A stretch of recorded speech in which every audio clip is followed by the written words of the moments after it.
গেল 2 বছর আগে এই জারক সন্তান সোহেল বিএনপির বহিষ্কৃত এবং জাহাঙ্গীর তাকে চিরতরে আমাদের লুনা ম্যাডাম বহিষ্কার করেছেন।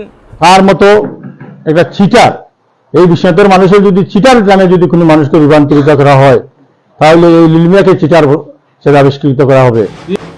বিশ্বনাথে দুই নেতার দ্বন্দ্বে থমথমে পরিস্থিতি। স্থানীয়রা জানিয়েছেন যে কোনো সময় ঘটতে পারে অনাকাঙ্ক্ষিত ঘটনা। সিলেটের বিশ্বনাথ উপজেলা বিএনপির সাধারণ সম্পাদককে হেনস্থা করার অভিযোগে দায়েরকৃত মামলায় সাবেক উপজেলা চেয়ারম্যান সহ দুজনকে 2 মাসের কারা ও অর্থদণ্ড দিয়েছে আদালত। সোমবার 16 জুন সকালে এ রায় প্রদান করেন সিলেটের চিফ জুডিশিয়াল ম্যাজিস্ট্রেট 3য় আদালতের বিজ্ঞ বিচারক। তবে রায়ের পর বাদী ও আসামি পক্ষ পাল্টাপাল্টি প্রেস ব্রিফিং করেছেন।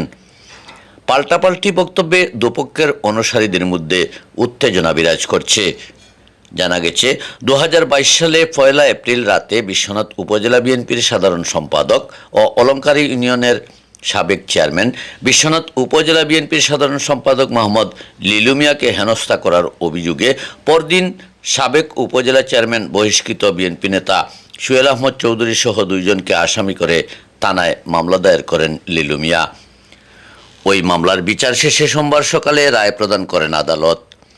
রায়ে সোহেল আহমদ চৌধুরী ও অপর আসামি জাহাঙ্গীরকে 2 মাসের কারাদণ্ড ও 200 টাকা অর্থদণ্ড প্রদান করা হয়। রায়ের বিষয়টি নিশ্চিত করেছেন বাদীপক্ষের আইনজীবী অ্যাডভোকেট এটিএম ফয়েজ ও অ্যাডভোকেট দেওয়ান মিনহাজ গাজী। আপনারা সবাই জানেন আজকে বিশ্বনাথের বহুল আলোচিত একটি মামলার রায় অতিরিক্ত চিফ জুডিশিয়াল আদালত মাননীয় আদালত রায় প্রদান করেছেন। রায়ের পর আদালত প্রাঙ্গণে সাংবাদিকদের সামনে সন্তুষ্টি প্রকাশ করে মামলার বাদী লিলু মিয়া বলেন, বিশ্বনাথে ইলিয়াস পত্নী তাহসিনা রুশদীর লুনার নেতৃত্বে বিএনপি ঐক্যবদ্ধ রয়েছে। 2-1 ব্যক্তি দলের নাম ভাঙিয়ে অপকর্ম করায় তাদেরকে দল থেকে স্থায়ীভাবে বহিষ্কার করা হয়েছে। এখন তারা দলের বিরুদ্ধে নানা ষড়যন্ত্র চালিয়ে যাচ্ছে। এদিকে রায়ের পরেই আসামিরা জামিন আবেদন করেন এবং জামিন মঞ্জুর করেন আদালত। পরে সোমবার দুপুরে বিশ্বনাথ নিজ বাসায় এক প্রেস ব্রিফিং করেন সোহেল আহমদ চৌধুরী। এ সময় তিনি বলেন, নিখোঁজ বিএনপি নেতা এম ইলিয়াস আলীর সাথে যারা বিএনপির রাজনীতি করছিল তারা এখন কোণঠাসা। বিশ্বনাথে বিএনপির দায়িত্বে যারা আছেন তারা এখন বিভিন্ন অপকর্মের সাথে জড়িত রয়েছেন।